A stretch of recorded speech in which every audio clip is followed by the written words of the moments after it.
Stop everything! Diddy just tried to pull a Houdini move in the courtroom, but the judge came through with a strict warning, catching him in the act. And you all know, once he's pulled this kind of crazy move, it hurts his case. We're here to break down every single moment of Diddy's not so sneaky getaway attempt. Trust me, you're gonna want to see this mess unfold. Diddy was just threatened to be kicked out of the courtroom by the judge for nodding at the jury.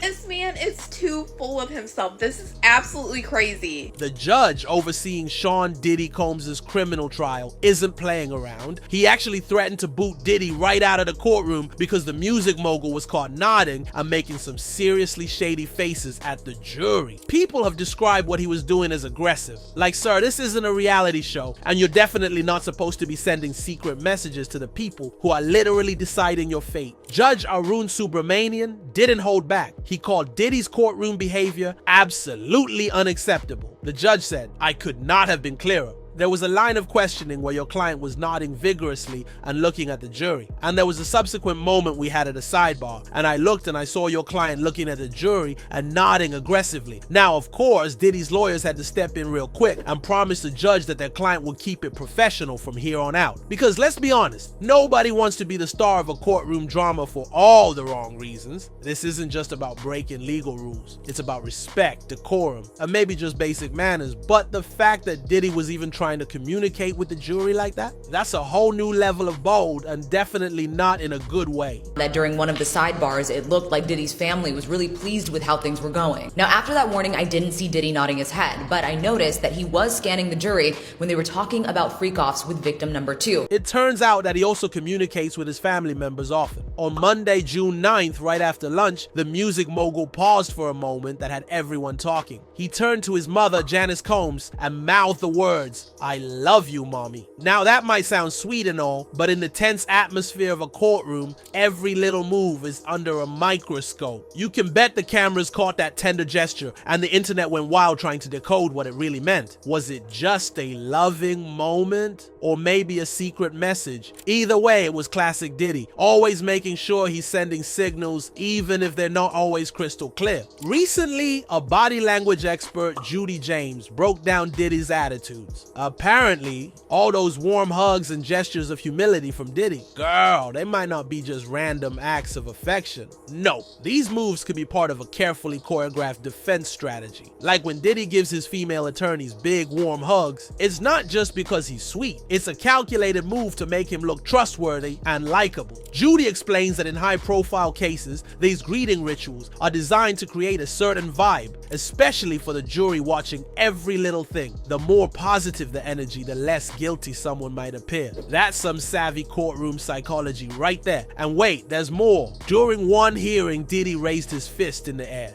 Judy calls these little signals that build connections with the people in court. It's like Diddy's telling everyone, I'm still standing strong, I'm resilient. So yeah, every nod, hug, and fist pump is doing double duty, keeping him relatable and tough in the eyes of everyone watching. So here's another scoop in the case. During Sean Diddy Combs' trial, there has been some drama around one of the jurors, specifically juror number 6. The prosecution tried to get this juror kicked off the jury, claiming he wasn't totally honest during jury selection. They said he lacked candor, basically suggesting he wasn't up front. But Diddy's defense attorney, Alexandra Shapiro, wasn't having it. She fired back hard, saying this was just a sneaky way to remove a juror without a solid reason. Diddy's attorney, Alexandra Shapiro, told the judge that we object to juror number 6 being stricken. Now, this is a matter that's under seal, so it is not clear what juror number 6 did, but the prosecutor said that they wanted more time to investigate this juror. The Washington Post is also reporting that this juror was the subject of a huddle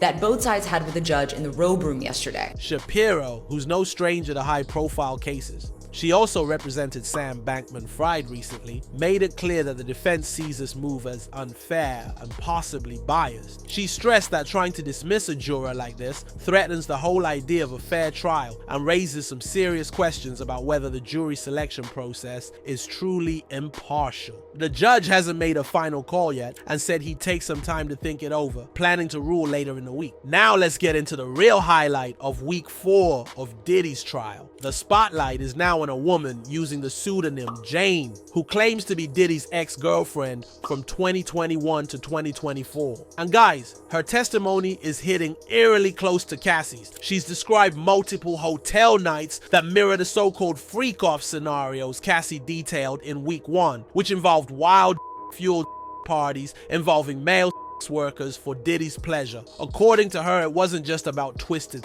rituals. She revealed that she and Diddy agreed to a so-called love contract, $10,000 a month in exchange for, well, her silence and essentially her presence. That money reportedly covered the rent for her home, but when she began expressing discomfort with the hotel nights, Diddy allegedly threatened to yank the funds. That's when, she claims, the emotional manipulation went into full gear. And yes, the emotional toll was written all over her. This lady was crying her eyes out while she recalled moments she said she never wanted. What's especially telling is that Jane is now the 3rd sexual assault accuser to testify for the prosecution. Jane's account is expected to continue into week 5, starting Monday, June 9, which is day 19 of the trial. It'll be her 3rd day on the stand, and courtroom insiders say her testimony could be the key to bagging this case. It seemed like the relationship started as any normal relationship does, and then Diddy began to change. She was on the witness stand, and this change in their relationship happened in May of 2021, and that was when Diddy started talking about fantasies at this point.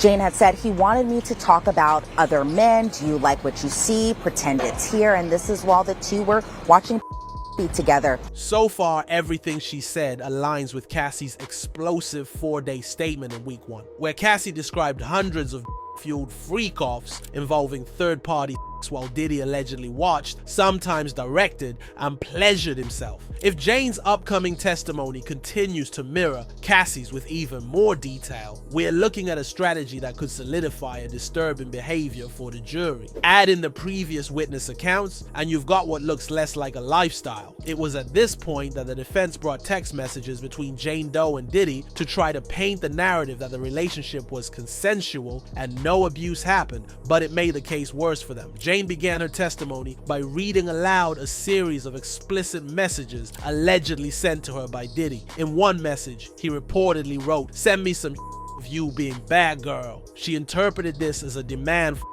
footage. She testified that he told her the videos would help him become aroused for another woman, which is very weird, but to each his own. When she would refuse to comply with his wishes, he would send things like, "Just do what I say, please, and don't say no to me, please." At some point, the witness grew tired of the freak-offs and messaged Diddy expressing her discomfort, stating, "I don't want to be used and locked in a room to perform and fulfill your fantasies," coming to the realization of what this really is. At this point, Diddy was scared that she was recording the messages and sending them to the authorities, so rather than take accountability, he would reply by accusing her of making false allegations. Took the stand to testify about the experiences. She said she had sex with several men while Diddy watched and recorded it. At one point, the jury saw footage of Diddy refusing to let a male escort use a Jane. She claimed she didn't want to engage in the freak-offs, but felt it was what was expected of her, and eventually would arrange them herself as a surprise for Diddy, who she said she was deeply in love with. She went on to describe a moment in September 2023 when she tried to end their hotel nights. In a message, she wrote, "I don't want to play this role in your life anymore. It's dark, sleazy, and makes me feel disgusted with myself. I feel it's the only reason you have me around and why you pay for the house. I don't want to feel obligated to perform these nights in fear of losing the roof over my head." Jane claims she often felt that the financial support she received from Diddy came with unspoken strings attached, which was obviously true. This man was paying for her rent and her lifestyle, and then asking her for these outrageous nights while dating Cassie, and asking for the same kinds of things. It was obvious that the money was connected to her willingness to participate. What's weird is that many people have speculated that Diddy was not this way with all of his girlfriends. For instance, Young Miami, or Karesha, whom he dated briefly, was said to have enjoyed a luxury lifestyle thanks to Diddy's finances. Hi, Mr. Diddy. Yeah. Diddy, what's up? What's up? I'm here. I pulled What's up, up. baby? What's up? Yeah. Take me out to dinner. Their romance ignited in the summer of 2021, sparking rumors that were confirmed in June 2022 during the debut episode of Young Miami's podcast, Caresha Please. In a candid conversation, Diddy revealed, "We date, we go have dates, we're friends, we go to exotic locations, we have great times. This wasn't just a fling, it was a high-profile relationship." Now let's talk about the lavish lifestyle that came with this union. Diddy ensured that Young Miami's world was nothing short of spectacular. From private jet escapades to exclusive yacht retreats, one notable getaway was their New Year's celebration in St. Bart's, where they went aboard a mega yacht. Diddy showered Young Miami with gifts that many could only dream of. A standout moment was when he gifted her a white-on-white Mercedes Maybach GLS 600. He also took on a bag shopping spree at Chanel. Beyond the material gifts, Young Miami often accompanied Diddy to high-profile events, including the 2023 Met Gala, where they made a striking couple. Despite all these, Young Miami has admitted that she never faced any abuse from Diddy, and it turns out that he was a gentleman with her. It would seem like Diddy was very selective in who he asked to do the freak-offs with him. Some people would get luxury without extreme demands, and for other women, he would make them work for every penny he gave them. Unfortunately, according to Jaguar Wright, Caresha or Young Miami was exactly like Cassie and Jane Doe because she wanted the lifestyle and got paid $250,000 monthly by Diddy. $250,000 a month to do strange shit at will. You couldn't wait for Cassie to run. You couldn't wait to be in Cassie's shoes. Caresha, please. Unfortunately, although Jane Doe tried to establish boundaries, Diddy invited her to New York, promising a relaxing trip with shopping and dinner. However, once she boarded her flight, she claimed he began messaging her about organizing another hotel night. According to Jane, he told her he had a surprise, which she interpreted as code for bringing in a new escort for them to engage with. Although she expressed frustration, saying she didn't like when these encounters were sprung on her, she testified that she took an pill and put on lingerie, emotionally preparing herself for what she believed would follow. Because she still wasn't in the mood for a freak off, the hotel night didn't go well, and feeling like she had disappointed Diddy, she took it upon herself to arrange another encounter to make it up to him. She contacted a previous escort they had used and coordinated his arrival in New York. She also described how she handled the financial transaction, telling the escort his payment would be waiting at the front desk of the Trump International Hotel. Because of her willingness to arrange a hotel night by herself, just days later, Jane alleged that she and Diddy traveled to Miami, where he requested another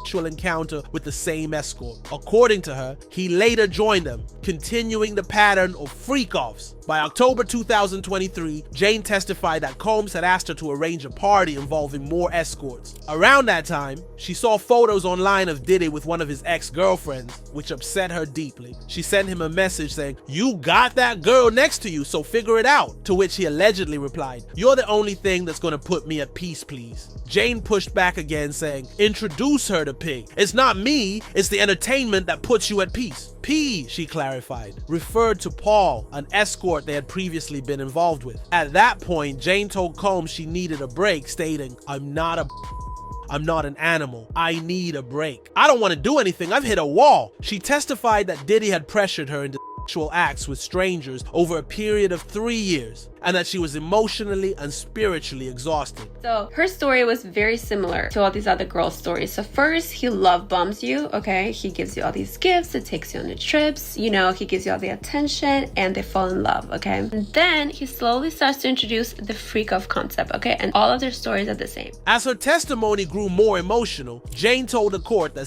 sex had always been sacred to her, but that it no longer felt that way. In another message she sent to Diddy, she wrote, "You've made it crystal clear what you want from me. You're gonna love bomb me to get what you want. You want me to some so you can jet off with Gina. I'm drained. Gina, she said, was another woman allegedly involved with Combs. Jane said she eventually stopped answering his calls, prompting him to send a voice message saying, "You know I wouldn't be calling you like this. I need you, girl." He also texted, "Can I please come over there? That's my house too," referring to the home he paid for, which she was living in. The thing is, Jane Doe was always silently reminded that Diddy was paying all of her bills, and this put pressure on her to do whatever he asked. Even as she tried to leave, he would beg her to stay. We are still unfolding everything she experienced, and the defense is trying to paint the story that she knew what was involved, and she accepted it willingly for money. But the prosecution feels like no matter the circumstances, no one should have to experience what Jane Doe did. What do you think about this situation? Did Diddy cross the line with the women he coerced into freak-offs? Or should we, like his lawyers, believe that they're all adults doing adult things? Let us know in the comments.